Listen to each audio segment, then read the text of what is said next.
I'd like to welcome you to tonight's program, Off Our Chest, a Candid Tour Through the World of Cancer. Tonight we have three guests with us, and I'm going to briefly introduce them, and then I'm going to hand things over to Judy Levin.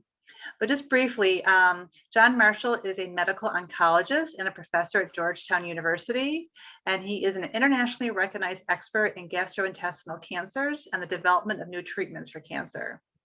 Liza Marshall is a founding member of Hope Connections for Cancer Support. In 2006, at the age of 43, Liza was diagnosed with triple-negative breast cancer, the most deadly form of the disease. And throughout her treatment and beyond, Liza has been an active volunteer at Hope Connections and other local nonprofits. And Judy Levin might be a familiar face to some of you because she's in our community. Judy is a book club discussion leader at the Vernon Area Library and has been for many years. She has a very loyal following.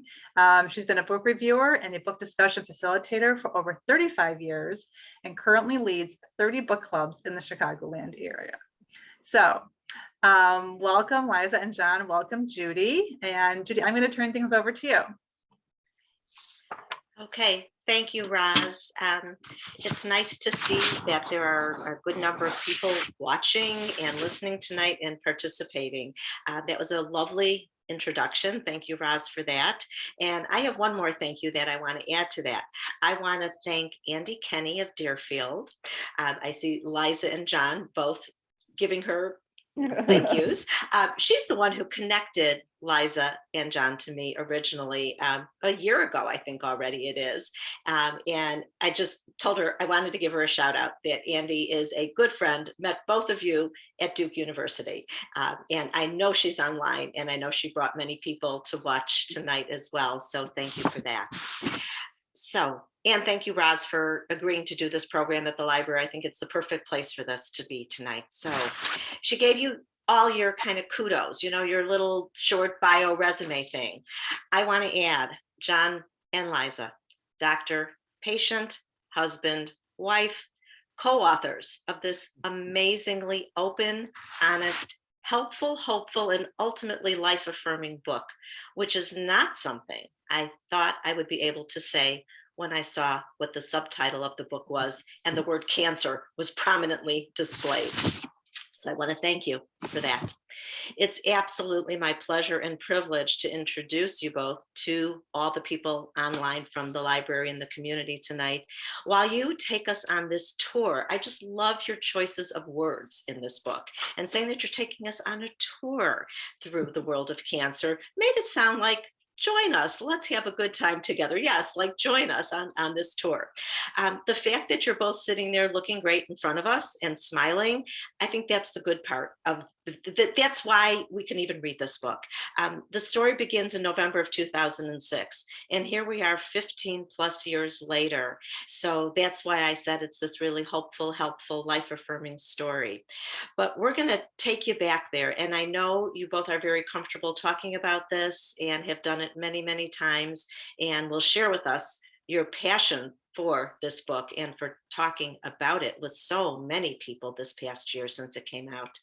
But start out, please, by sharing, because I have no idea how many people that are watching and listening have read it. I know some have, but there's a good number of people, because I encouraged a lot of people to come on. I said, this is not like a book discussion where naughty you if you didn't read the book, you know, how can you show up?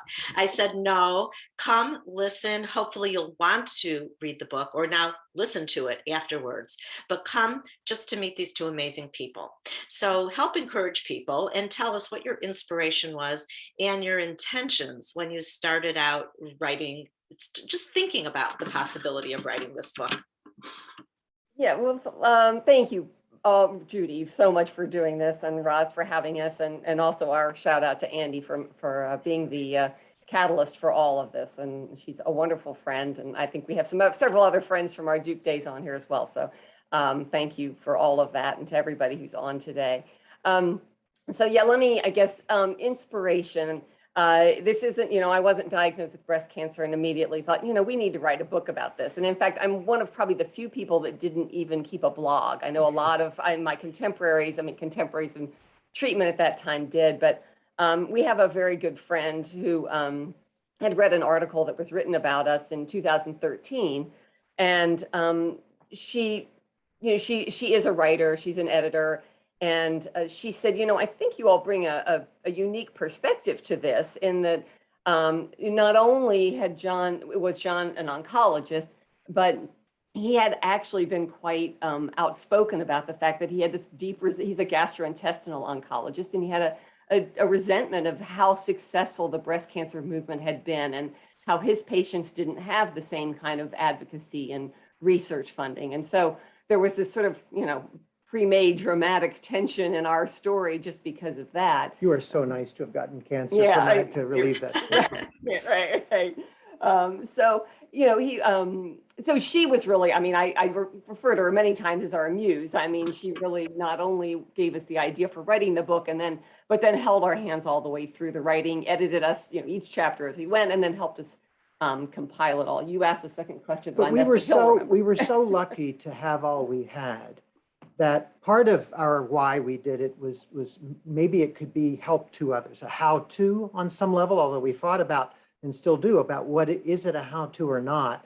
We don't really give advice, but by taking the tour with us and understanding the operations of what's going on behind the scenes, and what you feel like, and 15 years later, what we were still thinking, that somebody going through the thick of it may benefit. And then as we thought about it further, that maybe the white coats need to read it too, is that they're not really understanding what it's like, because I went from being on one side of the room to the other side of the room on a moment's notice. And all of a sudden, the view from over there is very different. The view and the feelings are very different. And so we thought sharing that sort of three-way perspective of patient, caregiver, and the medical community with each other might in the end make for everybody's experience to be more better outcome for everybody. Okay. So by the time that article was written about you, it was already a number of years past the diagnosis. How did you come about thinking back to that time? Because that's a lot to recall if you weren't taking notes. It's a life-changing event. It's not like, oh, I forgot about that time, right. But to access all your feelings, because this book is so unbelievably candid and honest and open. It's hard to imagine how you went back into that time.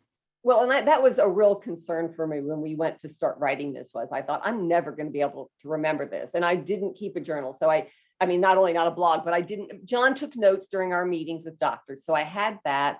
But I got my chart. Well, I got most of my records and took them with us to England when we were writing. And it really was remarkable to me how just going through that and reading the notes from the doctors about our various encounters brought back so much. Oh, the other thing I had was I have a little, calendar, and I could see, the schedule for each day. And those things really did. As soon as I thought, I kept saying I'm never going to have enough. And then all of a sudden it just poured out, it was, there was a lot in there. And as you say, it is in some ways, even if it's not engraved in the front of your brain, it's engraved in the back of your brain. And so I think that stuff really did give us that opportunity. And then so first off, we remember it with certainty quite differently. Only some. So mine's right, hers is wrong, and vice versa. So we at one point, one of the themes that seemed to emerge is the differences with which we remembered things with certainty, and what we remembered was very different. And yeah, Liza had her chart, but then I had memories, but it really wasn't until I went down to the library where we were staying and started to write almost as if I was writing to a diary.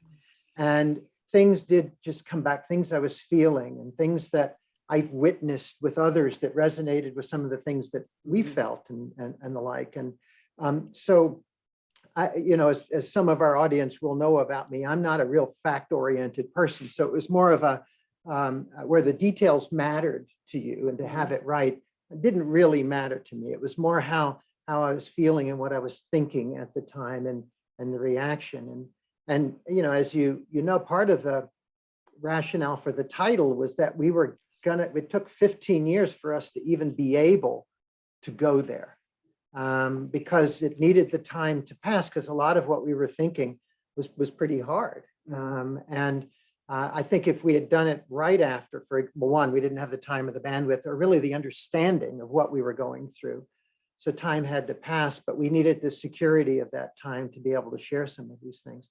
I mean, on that note, some of my patients and other patients have started to read it and realize that it is too kind of open, because they can't let their feelings go where we were taking them, because they, both happy and painful places, and they were not ready to think about it that way. They still needed to box it in emotionally in order to deal with it. And so fortunately, we had let time pass that we could open the box and deal with it. Right. And we also have, I mean, there were family members, for those who have read it. I mean, I talk particularly about my parents, and we talk about our children. And so I think we did both need a little distance on those too, that to be as frank as we were, I mean, on those topics. Yes, I agree. I felt it was a bit like reading about other traumas, like the best war stories about war experiences aren't right off the battlefield. They're 10, 20 years later that those best stories come out, like, about 9/11. Now we're getting some really good look backs at that. We'll have to see when the best COVID stories come out. We're all around to read them. Yeah. Since you mentioned the title, though, I don't know if everybody has seen the cover of the book. It's quite striking. The title has several meanings. Do you want to address your concept of the title and the cover at all? Because I think you were intimately involved in developing it. It was your title idea. Well, yeah, the title idea was mine. Out on a walk. We had been going through a lot of options and trying to describe it. I mean, it's actually because we did do it as a different book from from a lot of other cancer books, and I think we got too bogged down in that, and finally realized that the double entendre, honestly, obviously the physical removal of breast, but then the therapeutic and emotional piece of for me less so, but I think particularly for John, the whole concept of physician burnout, which he really talks about in the book and was an important part of the post-diagnosis and treatment period, was John developing this I can't exactly think of the word, but this intense relationship and understanding of what his patients were going through, which then caused him really to become overly invested, I guess, not invested. I mean, he's always going to be incredibly invested in how his patients do, but just a little step too far of feeling everything they were feeling.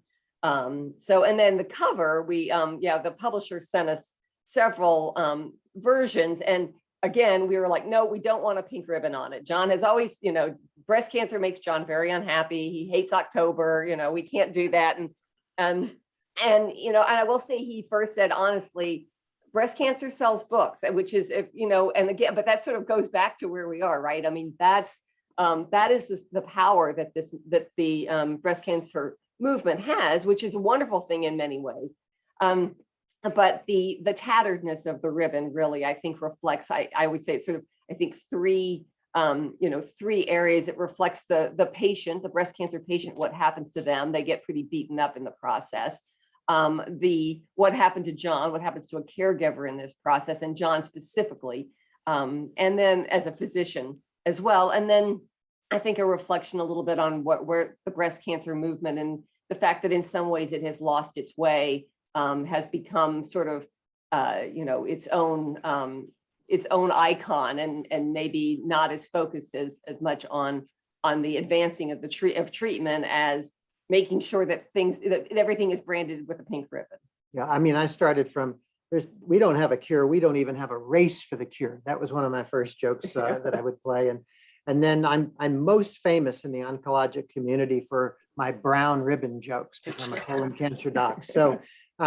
So when my colleagues look at it, they're like, really, you sold out? And I'm like, no, just give it a chance. So it is all of those things, of a symbol of what advocacy can do. It's not a fancy pink tennis shoe that you go to a ballooned march in. It's a battle.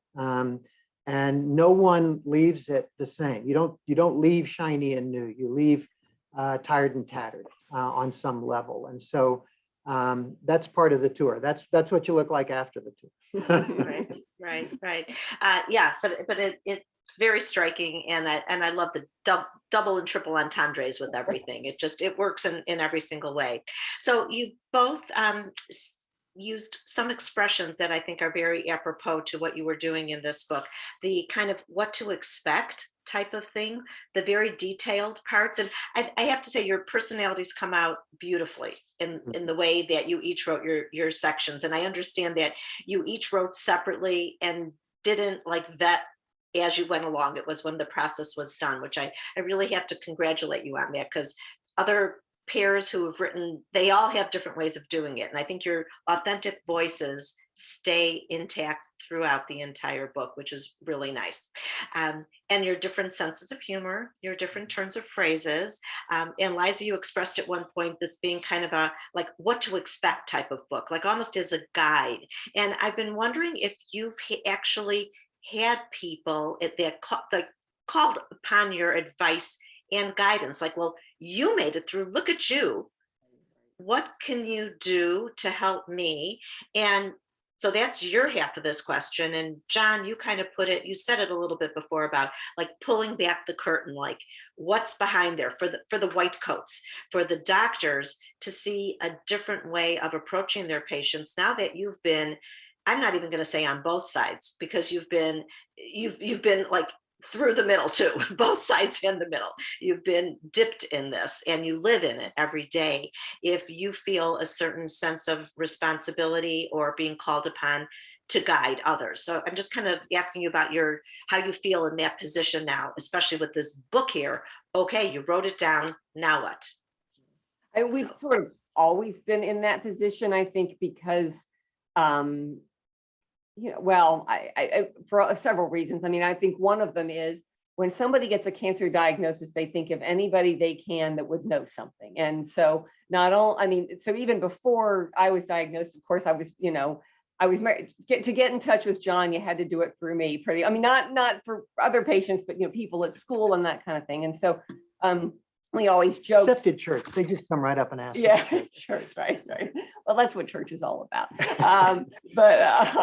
We always joke that we're the cancer channel. That's what we do all the time. But certainly after I was diagnosed, and yes, even more with the book. It's I consider that a privilege. I mean, one, it's a privilege because I'm still around to be able to give other people advice, and I recognize that I have friends who are not in that situation, but it's also to be able to hold somebody's hand as they're going through a really scary time.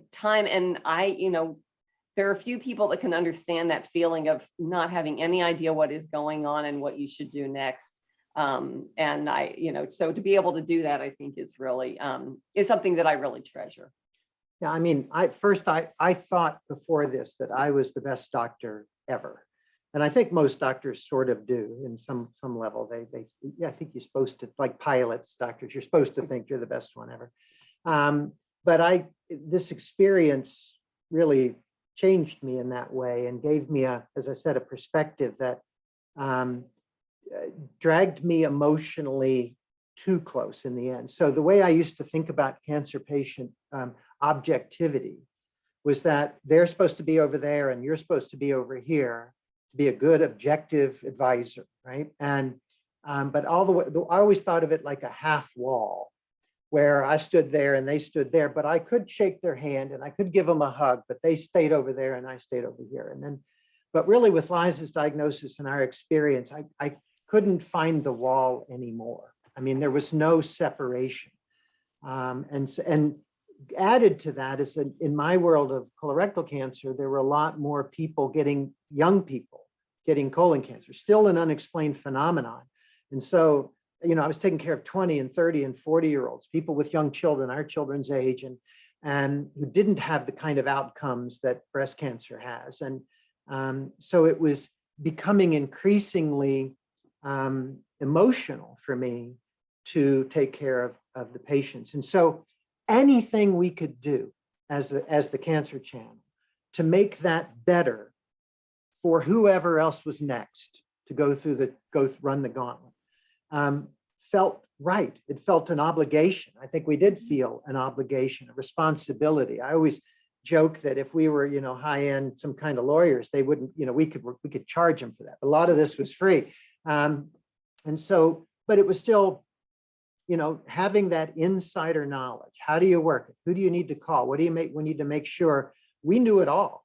And the kind of advice we could still give is useful to a lot of people. And you could see them understand, do a better job of their own journey. We already had several legs forward. And in the end, probably, we don't know this for a fact, but probably Liza's sitting here because of our advantage. At least it's possible that that's why she's still here. And so how do you, as the director of a cancer center, how do you try at least to give that to everybody? And so the problem becomes you can't do it for everybody. You can't, one individual, one couple can't share it. So to the level, to the coaching that is needed for optimizing that. So on one level, we're hoping that the book can at least be enough basic information about all the different aspects of this journey that and it could be any it could be any, frankly, serious journey that you're taking that maybe some of these things apply to. But yeah, as you say, we do try to draw back the curtain, not just for the white coats looking at patients, but for the patients seeing us as human beings, right? I mean, I'm going on a bit, but I want to say that, healthcare has changed to where, it used to be in the old days, the doc was sort of that respected, venerable white man, okay, who's in charge of, your health. You did whatever they said. Now, medical teams are, just, they're providing a service, just like we work at a restaurant or wherever else. And we're at the whim of bad Yelp reviews, right? So, and our bosses want us to provide the best service we can, which is, emotionally draining and physically draining and all of those things. So the more that the consumer can see us as working hard, trying the best we can, fallible humans, I think the better on that end too. And not having all the answers. Not having all the answers. Okay. Oh, that was an avenue I really would like sorry. to pursue because you were both, as you said, so fortunate that you were miles ahead of most of us because of what your profession. And Liza, I'm sure you weren't in the room with him I'm sure you knew a lot about his cases and the load that he carried, the emotional, physical traumas when a patient didn't make it, which you talk very clearly in the book about the lower success rate for cancer cures in the GI world. So you knew so much going in, and you talk about all the advantages you had because of that. But were there still like enormous surprises along the way, things that you couldn't have anticipated with all the, and the decisions? That was one of the things that struck me. Yeah, all of a sudden there's tests and there's appointments and there's scans and so many things that get thrown at you. But then the decisions that you had to make along the way, I thought that was one of the most difficult pieces to read because I wanted it to say, okay, here's the menu. Start at the top and go to the bottom, like a calendar. But it was more like a buffet menu. Right. Yeah, no, I think that's, I think you sort of answered the first part of the question for me, which is, yes, I think the decision making is really, no matter how savvy you are about it. And I imagine even for somebody who's, a breast oncologist going through the process, they would also find it difficult because, as John has said, they don't know the answers to these questions. And so they say, well, one place I knew I was going to do a clinical trial. And that was something that John had he'd been the head of research of phase 1 research at Georgetown, and so early drug development. And, so I knew that was something that was important to me and important to us and important to curing cancer. And, but, then I was immediately within 24 hours of diagnosis when I'm still just reeling from the idea that I actually have this, being offered, here are 3 clinical trials that you should consider. And I didn't really know what any of them meant. I knew the chemotherapy names, but that was about it. And only honestly because of John happened to have mentioned them in a joke or something here and there, not because I really knew anything about what they did or what the effects were. So I think that for patients, I think is really so difficult, is having to jump into, particularly in cancer, I think having to make those decisions. And it's not just that there was, I had to make a decision of where I was going to be treated. Did I want to be treated at the academic center where John worked, or did I want to go to a private practice where nobody really knew me? And it was spiffy. I mean, private practices tend to be fancier than academic centers. Although Georgetown's working on it. I have not been allowed to see the new unit, but it's apparently lovely. These are all, and you have to make those fast, right? And in your head, you're thinking, this thing is growing in me. I don't have time to, take 2 weeks to research or to really think about it or sleep on it. So I think, that for me was the biggest surprise of how hard it still was, even though I knew a fair bit. Yeah, I woke up to this concept of shared decision-making, which Liza is describing, is that we say, okay, you have this, whatever it is, and we're going to teach you everything we know about this and the different strategies, because there's no one right answer. And then in 1 hour, 45 minutes, we're going to do all that. It's your life, not mine. And then we're going to sit back and say, you pick, right? No way, right? The reason we have to do that is because we don't know, as Liza said, we don't know the answer. So that recognizing that for what it is changed my practice, caused me to change my practice to now where if somebody wants me to tell them what I think, I tell them which one I would vote for if it was me, and tell them why, what I'm trading off, because everything has a trade-off. So instead of being completely objective and throw it at them, I try to at least share where I would be leaning one way or the other, which sometimes can influence, and that's a higher responsibility, but I feel like that's what folks want. The other thing that really surprised me about me is that I didn't want to know anything about Liza's cancer. I didn't do any research about it. I was invited to her tumor board where they presented her cases. I was asked to see her pathology.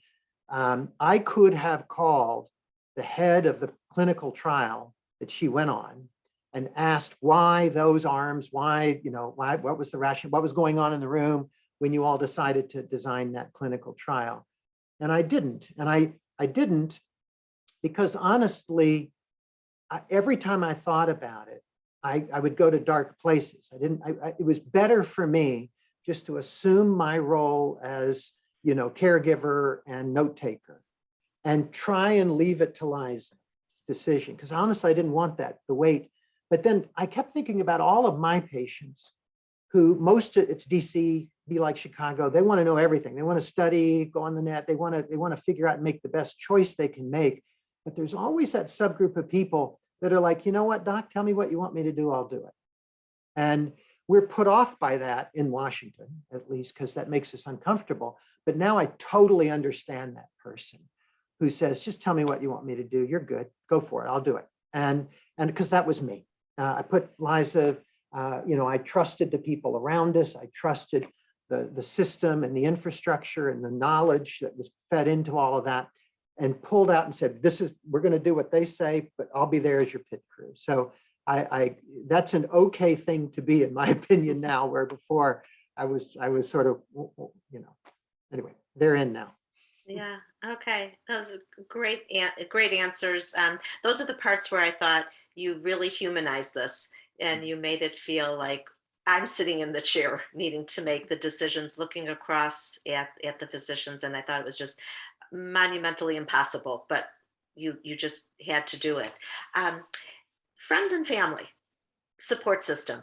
You have yourself on the book as oncologist, patient, husband and wife. I called you also the caregiver. I felt like you were doing all that.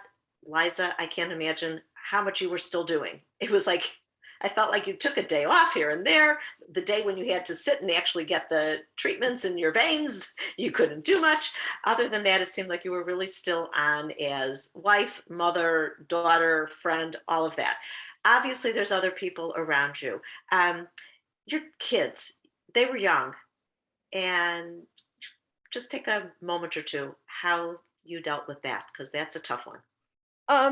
We tried to do it right, and we don't know that we did, I think, in retrospect. They both, I think, are doing relatively well, but we learned a lot in the writing of the book as they reviewed it. So when I was first diagnosed, the day I was diagnosed, we talked to them and basically gave them a fairly, I guess, bare bones description of, your mother has breast cancer. I mean, I made John talk because I knew I was going to be hopeless, and he was very experienced. They were 10 and 13. Yeah, sorry, so roughly.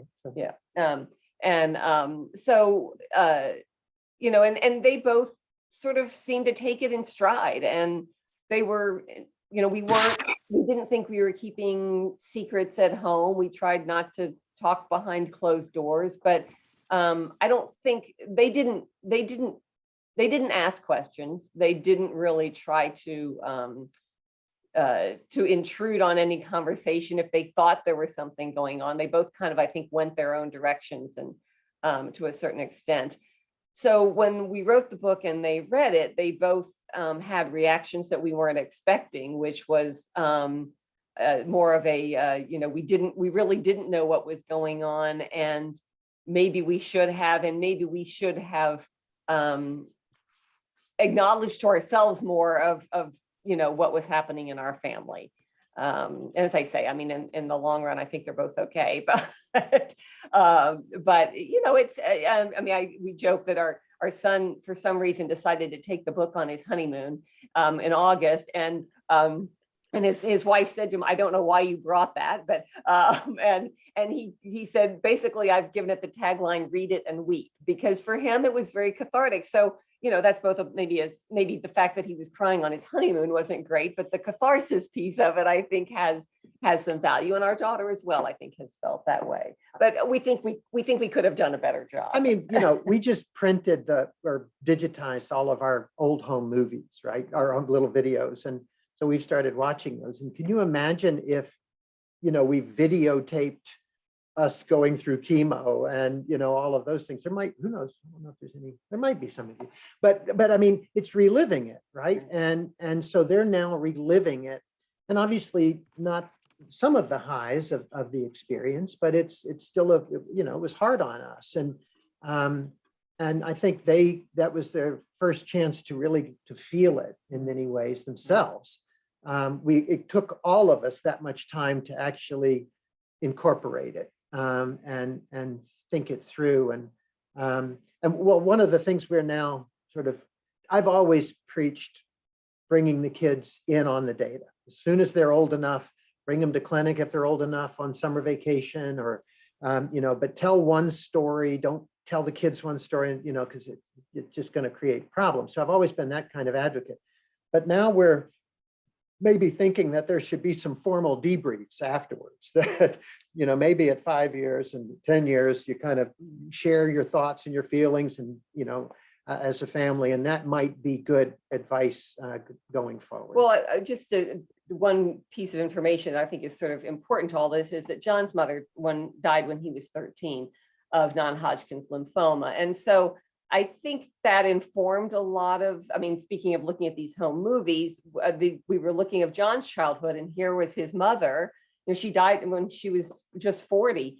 And for me, I obviously have never met her. Our children have never met this grandmother, and to see her so alive and vibrant. And so I think, as John approached much of this, and Charlie was the exact same age. John, when I was diagnosed, was the same age as John's mother was. As John was when his mother died. And so, there was, speaking of suppressed trauma, I think there was that for all of us too, is realizing this movie had been played before in this family and could happen again. Well, and the generational differences back in the 70s, you did not talk about cancer. Your kids didn't get in the loop on things. And so there was and my father doesn't like to talk about anything that's not pleasant, still to this day. So that was one of those things that we are not going to deal with.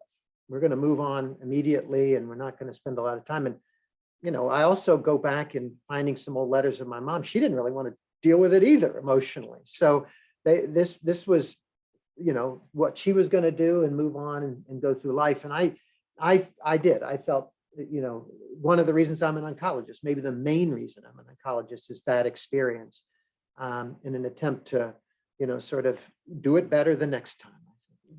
Right.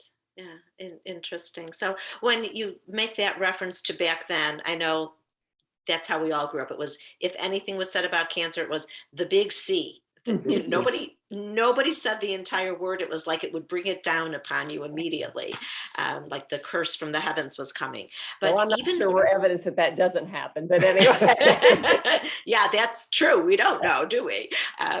But that feeling of not hiding things, not keeping them quiet. But it's interesting because, as you said, you kind of had to mind back to what your emotional states were at that time. For a 10-year-old and a 13-year-old, that's an enormous amount of time in their lives, 10, 15 years later, to even access what was I thinking at 10 or 13. I mean, that's the age where, you know, kids are just like, oh, it's all about me, right. you know? Which maybe was good. Maybe that helped them. I actually thought it was a good thing. I was glad that they both, maybe selfishly, because I didn't want to deal with their own emotional trauma along with mine, but also because it seemed healthy to me that they were invested in the things they were doing and their life was not being interrupted by that, because I didn't want it to be. It just occurs to me that since they've read the book, they both decided to apply to graduate schools that aren't near here. So they're moving. I think it's there you go, empty nesters forever, until the next generation, till somebody comes home. So the differences, though, so this was basically 2006 till 2007, which, you know, time goes by so quickly in all of our lives, but especially I think in the medical world, the technology, the research development of new drugs and treatments. Could you say things would have been really different today? I mean, I have no idea. I'm sure people still get diagnosed with same, you know, triple negative breast cancer. Do you think that we're farther ahead? I mean, because in the book, sometimes you say back then, and I'm going like, whoa, this, you know, 15 years doesn't sound like much, but in the medical world, it is. Are we moving? Are we going somewhere? Not just breast cancer. Let me ask you about your GI cancer too, since that is your focus. Yeah. How are we doing? The answer is better. The innovations, the technologies, so more and more people are cured. I was just actually at the big GI cancer meetings, the first meeting I've been to in person since the pandemic out in San Francisco. And one of the data points was just answering your, you know, where are we? And if you look at mortality for colorectal cancer, for example, that's the one we've done the best in, is fallen nicely over the last 15 or so years. Liza would have gotten similar treatment, but with some additional other things, and the survival curves, we say Kaplan-Meier curve around here a lot now, has improved probably by 10 or 15 percentage points in that 15 years with the advent of neurotherapies. She would receive immune therapy today that didn't exist back 15 years ago. So, well, and I joke that of the clinical trials I was offered, I refused one of them, which is now standard of care today, which is generally to have chemotherapy before surgery, which seemed like a stupid idea to me. And so I said, no, I don't want that. And anyway, so and went on 3 trials that were all negative. Yeah. But it's, yeah, I think there's been progress. I think you know, when I think about the economics and the progress of healthcare in general, let's even take it bigger, is that we in this country have just created a consumer's market for healthcare because you know, if you have insurance, it's free. You know, it feels free. It's not. And so we consume standard of care today as if it's the best thing ever, when in fact it's the floor, not the ceiling. And you know, there is opportunity to improve things, and whether it's tests or drugs or whatever, by consuming standard of care, particularly in cancer, we're not advancing the bar. We're spending a lot of money and not advancing the bar. So if you look at COVID, if you look at HIV, if you look at pediatric cancers, one of your favorites is, you know, that's where any failure is unacceptable. And so all hands on deck, right? And we're making the standard of care every day. And we've never had that culture in cancer. We've never had that panicked, how could we do this? More people died last year of cancer than COVID. But, how can we let this happen year after year?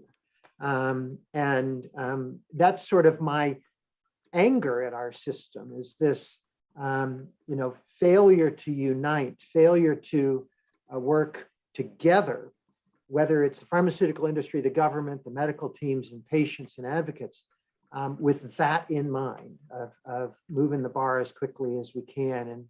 And why these healthcare budgets, research budgets are so much smaller than our tank budget. I still not sure of. But this is a guy living in that trench, not the other trench. There are days when I just scratch my head and say, why aren't we moving faster? We're nationwide. I think everyone on the audience should know this. This is happening at UC, Northwestern, you name it, Rush. All of us have a dramatic shortage in research staff right now. And so clinical research in the United States particularly has ground, not to a halt, but slowed down a lot for the last year and a half. So while we have really amazing innovations, new therapies, and new ways to try them, we can't put people on because we don't have anybody to drive the trial. And so I realize there's sacrifice all over right now. But you may not, you hear about the ICU nurses, et cetera, but the same thing is happening in progress in science because of the staffing on that level too. Well, that was an interesting way to go. And I'm really glad you took us there, because it's what's really special about this book also is that it's your personal story, and it's extremely personal, open, candid, honest, but it's got this whole universal appeal, because even if some of us have not tread this road, the cancer road, yay for us, but we all know somebody who has. We are all consumers of the healthcare industry. And I think you go into that in enough places in the book that makes this book and everything you say about it really come to light in a way. If you can read this when you're not in the midst of having to make those decisions, and you can be calmly reading it and digesting it and taking it in and thinking about it, there are a lot of really great places that you go in this story. So I am going to stop the interview so we can entertain some questions, which I think are on there, but I won't stop until I say thank you, thank you, thank you, Liza and John. Really such an honest, open book. I encourage everyone to read it or listen to it. And thank you so much. I just enjoyed my time with you so much. Best of health to you all. You are Okay, awesome. Raz. You are awesome. Thank you. Thank you. Thank you. Thank you. Welcome back, Raz. Thank you. Yeah, thank you for that conversation. That was a lot to think about. Whether, again, it's not even just about whether someone might be diagnosed with cancer, but it seems like any serious medical decision, like the book could be applicable to based, in lots of different scenarios. So, and so thank you for that. So I know we are happy to entertain some questions for John and Liza at this point. That I know they are happy to just. They're open books. They're happy to answer any of your questions. And let's see here. Did someone just put something in there? This is a no copay zone too, so you can. Right. I saw a couple people seem to have say that they raised their hand. I don't know if they don't know how to put the question in, because I think they think they're going to be able to ask it. Do people know how to put their questions in? Yeah, I noticed that as well. In the chat or in the Q&A. I don't know which one is open for them to. Yeah, no, they're both open.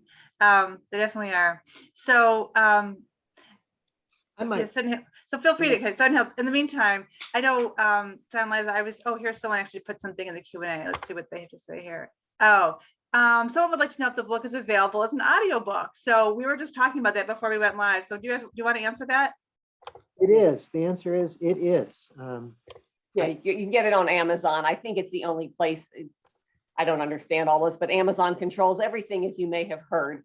And so it's on the Amazon. If you just go to Off Our Chest on Amazon, it gives you the options there. And we got really good actors to read us, so Yeah. it's not Right, us. so interestingly, if you listen to the book, it's not John and Liza, though it appears they probably would have done a lovely job because they seem both very personable and energetic and everything, but they actually are professionals that are reading their roles.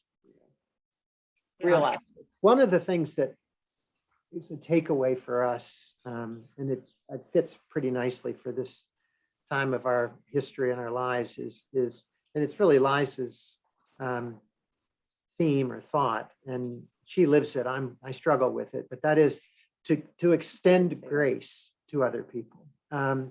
Is that we are all working hard, we are trying, we care, even if we don't always agree in everything. And, particularly in stressful moments, but maybe not in stressful moments, is extending grace to one another, and being kind, and just trying to remember we're all on this together. And that's a part of what this experience was for us, even though we did this separately and put it together. We think that's an important message for us all. So now we have some questions coming in from our viewers, which I knew we would, just took a couple of minutes. And one of the questions is, do you deal with worry that the cancer will return? Well, I'm in one of the ways in which I'm fortunate is that while the diagnosis that triple negative breast cancer has the worst prognosis, about a 40 to 50% chance it will recur, it almost always recurs in the first 3 to 5 years, unlike other breast cancers. And so I actually, as I say, there are all sorts, there's no guarantee in life. I mean, you sort of feel like, oh, I've had cancer. Well, I've checked that box. That can't happen again. Of course it can, and other things can happen too. But my risk for a recurrence is really of another cancer is at the general population risk. So less than I might have otherwise. It is That's one of the wonderful. most, to the questioners, you might not think this, but those people who've had cancer, I think, do realize it. The most stressful time of a cancer diagnosis is not when you're diagnosed. It's not actually when you're going through treatment. It's after you've stopped the treatment and you're waiting to see what happens. Well, I would argue that it's not, that those are You all. don't know. You Yeah. act like you've had cancer. Yeah, that those are all stressful points. So but certainly that I think a lot of people think, oh, you're through, you've done Yeah. treatment, and so you're through it. And John's correct. I mean, to point that out, that it is that period afterwards is really is also its own. I have an email from a patient that tomorrow will be her 5-year scan. And so in my world, 5 years is a pretty good mark that I always say small party at 3 years, big party at 5 years. And so, but here she is, 364 days, year 4. And she's still, you can tell, anxious about the results that'll be there tomorrow. And it's reliving all of that and the like. So it's something that's hard to let go of. Constantly is there. You never really, you're not, we're reminded of cancer all the time. Right. Yeah, you do worry about it. Yeah, well, I think the sort of constant vigilance is almost worse than talking about scans. I was glad when I stopped having them because they just remind you of that. And when you don't have them, you can sort of put it out of your mind. And, maybe there are a lot of things that are not necessarily rational responses, but they are what the ones one has. Someone that's watching would like you just to explain, what is triple negative breast cancer exactly? Can you explain that term? Yeah. So breast cancers are, speaking of how much it's changed even in 15 years, I think there's more to it than this now, but basically there are 3, is receptor the right thing for HER2 as well? Okay. So there's a progesterone receptor, estrogen receptor, and receptor into HER2, which are 3 sort of markers basically and of a breast cancer. And when you have triple negative, it means you don't have any of those. So when I was diagnosed, and I think this is still true to a certain extent today, there are good and effective treatments for all 3 of those. but not for triple negative cancers, both because of research and also because a lot of things have not proven to be as effective in triple negative as they were in one of the other versions of breast cancer. And for all my jealousy of breast cancer, that was one of the fundamental lessons that we now know for almost all cancers, that it's not just what it looks like under the microscope. There are molecular characteristics, if you will, light switches, some are on, some are off. And if you measure those, you get into a new category that then has its own treatments. And so when we define one of these categories or one of these pathways, we're good at cutting the circuit. But if there isn't an obvious circuit to cut, we just kind of bomb away and hope we got it. And so, that's where these precision medicine, really that concept of characterizing cancers beyond what they look like under a microscope, is a breast cancer lesson. It was first defined in breast cancer. And the belief was, in fairness, that whatever we learned in breast cancer would apply to the other cancers, and it's sort of like trickle down research, right? So if you fix this one, we'll be able to fix colon cancer and lung cancer and pancreas cancer and all that. So, but it turned out that's not true. There were some translatable lessons from one cancer to the other, but mostly each one has its own thing that's very different from that fundamental biology from breast cancer. So one of my arguments is we need to do that same kind of all hands on deck approach with these other cancers as well. Someone made a comment, she'd like to know, can you please speak to what those who do not have resources that you may have? Some people may not even have, good insurance. So if someone's in a situation where they don't have good insurance, does the book kind of provide some insight into that topic? I don't know that the book does. We actually were on an interview the other day in which I think several people on it had talked about the fact that, and this happens a lot, people get diagnosed as just as they've lost a job or because doing contract work, and at least until, the ACA does not fix everything, but it has improved things somewhat in that people can get insurance. But yes, it's a huge issue, and we do, I think personally, really, we have talked about this a lot in the last year. We do recognize just the basic insurance question. We had lots of advantages, but just having good health insurance makes such a huge difference. And it's not something that's available to everybody. I know you've got a lot of. No, you can't do it without, you couldn't, Bill Gates could, but the rest, it's very expensive cancer care. It's multidisciplinary teams. It's lots of expensive therapies and tests and the like. So it would be very challenging. And we do see regularly now people going bankrupt because of new copay systems and things like that are really making access, even in the States, a challenge for the insured. Okay, so then you go to the next tier of the uninsured, and we know outcomes are worse. We have infrastructure systems that can flip them into a covered state, but it's still not everything. And not only do you need the way to pay it, you need the village behind you, right? So we know that single people do less well than married people.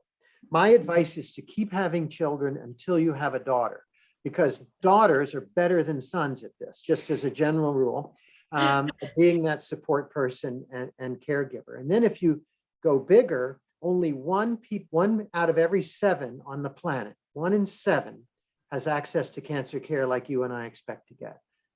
So if you go outside, even the richest countries, it falls off precipitously in terms of who's got access to what, and outcomes fall off as well. I might make one other economic comment, is that we do not have the best cancer outcomes. I think we're 13th or 15th. We hover somewhere in there in terms of cancer outcomes as a nation. And even though we spend way more than everybody else does on cancer care, some of that is we're messy. People have different levels of coverage. We don't have universal care, as you know.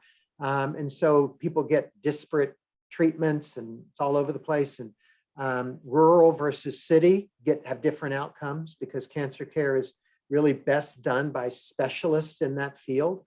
And if you're a general surgeon, a general oncologist, you're doing very good work, but it's different than what you would get from a specialist in that field. So the differences are great in healthcare, and cancer is one of those places it's most glaring. So let's see, one person wants to know, this is interesting, is there any crossover between the learnings and speedy progress of the COVID vaccine and targeted cancer treatment? So it seemed like, the COVID vaccine, I think she's saying, was produced really quickly when we needed it. And is there any learning from that that'll eventually be applied towards treating cancer? Yeah, Don't look at me, I don't know. so believe it or not, viruses are less volatile than cancer. So when you're taking care of a virus, you only really have one virus in you. If you are, and so your immune system has to recognize sort of one key element and get it. Well, cancers we recognize are what are called polyclonal. They're not like a field of grass where all the grass is the same.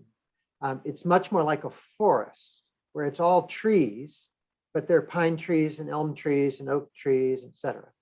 And some of our medicines kill pine trees and some of our medicines kill oak trees. And we're not really good at measuring all the stuff that's in the forest.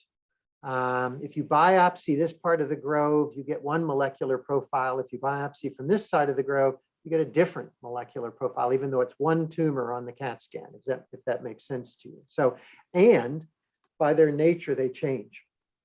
So you sort of know that there's one little dogwood right over there. And if you kill all the other trees, the dogwoods now take over and you can't fight them off. So the answer to your question is yes, we helped a lot in cancer science, helped a lot in both the development of the vaccine and the management of the virus itself in patients. So a lot of the treatments that we have to treat the infection came from cousins of cancer therapies and things like that. So the science does cross. It's a control over the body and its reaction to what's around it. So they do cross. And, I think we'll all just be so happy that this is behind us, if it ever really does get, or beside us, or whatever it's going to become, that, it'll be a reboot. But long answer to, yeah, we've learned some things. I think we as a public should recognize that we've learned that we're better together. And biology doesn't take no for an answer. So if you didn't get vaccinated, what I think of as the Omicron, and I hope no one got too sick from it, is that if you didn't get vaccinated, you did now. So fingers crossed that's what that stands. So we're going to have time for maybe one or two more questions. So I'm going to try to get through a couple of them. Now everybody's sending in their questions. But the question here is, this individual writes, as a cancer patient, I hear about 5-year survival rates as if it were a great thing. But from my perspective, 5 years is not that long. As a physician, what alternatives have you considered as a way to talk with your patients about survival? One, we're developing new technologies where maybe we can tell you earlier that you're okay. But two, and this is really something Liza taught me as well, is this concept of survivorship, is that yes, being not having your cancer come back is good. What did it cost you to get there? What did it cost you emotionally, physically? What is it still costing you? Are there things we can do to address that? And I'm not sure it's exactly what the question is asking, but we used to, not too long ago, just be so happy you weren't dead. We didn't care what it cost to get you there, whether it was neuropathy or low blood counts or whatever it is we did to you. We were just relieved you weren't dead. This was better than dead. What we've realized now that we've gotten better at it is, and let fewer people are dead from their cancer, is that maybe we've gone too far. Can we back it down? Can we give less? Can we be more focused on the side effects and manage those better and optimize our treatments to minimize those? So that's the sort of where we are right now, and it's being really pushed by the survivorship. Yeah, no, I think that's, I mean, a really excellent question, because I, as a patient who ends up in a lot of medical conferences, listening to oncologists speak, they are very focused on the number. And, maybe this treatment gives you another month. Well, I mean, John has said this repeatedly, is, we're not really looking for a cure. We're only looking to add 2 weeks or a month to survival rates. And that's not really what people want. They want to be cured. So we're going to take one last question, and that is in regards to the book.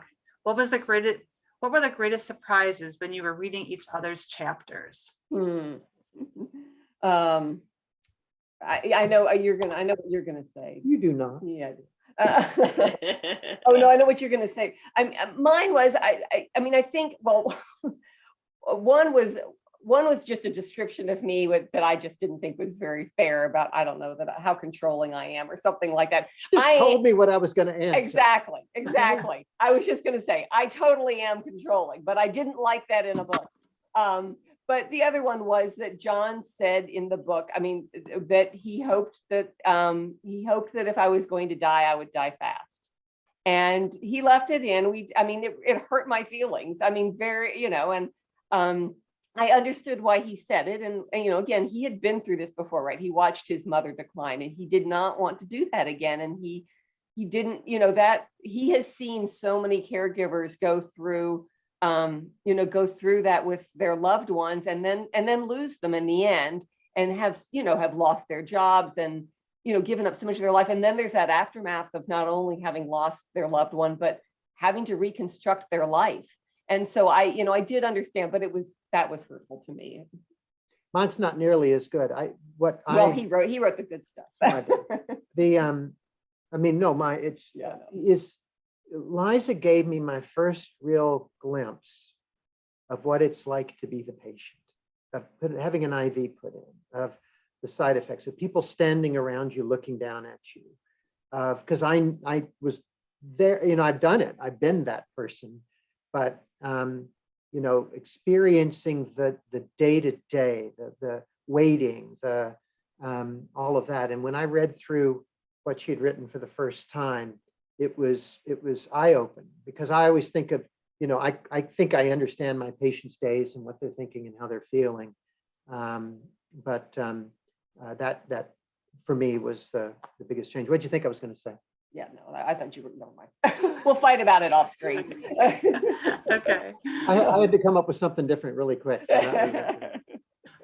Well, anyhow, I just want to thank everyone for joining us tonight, and John and Liza for sharing your book with us, and just your hearts with us, and your thoughts with us. And Judy, thank you for always being so insightful, so well prepared. Just it's always a pleasure to work with you. Thank you. And I really am so pleased to have such a nice turnout tonight for tonight's program. I hope that you all kind of enjoyed something and walked away with some good lessons that you can apply in some facet of your life at some point. Even if it's just how lovely John and Liza are. And someone wrote in the questions, they love the way John looks at Liza in such a lovely way, and they just thought that was just so sweet. And so, so anyhow, I think it was just nice to kind of get a glimpse at your life. So everybody have a nice evening.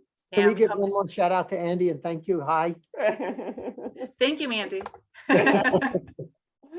right. Good night, everybody. Good night. All right, guys, Thank you. thank you so much. Bye, everyone.